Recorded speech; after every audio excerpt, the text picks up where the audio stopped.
अपनी मोहब्बत का यूं ऐलान करेंगे, हम जश्न मोहम्मद पे फिदा जान करेंगे।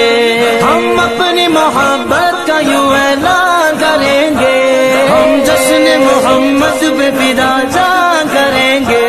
मिलाद इजहार मोहब्बत में भी हदूदों क़यूद का ख्याल रखा जाए और ऐसी कोई हरकत ना हो जाए जो बेअदबी में शुमार हो।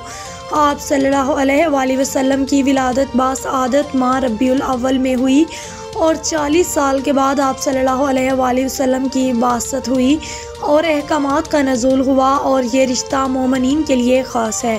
इश्क़ मुस्तफ़ा सल्लल्लाहु अलैहि वसल्लम को अमली तौर पर अपनाएं, हर अमल को इस्वाह रसूल सल्लल्लाहु अलैहि वसल्लम के मुताबिक ढाल लें, महाफिल का इनआकाद ज़रूर करें और इनमें बावजू हाजिर हों और दरूद शरीफ कसरत से पढ़ें।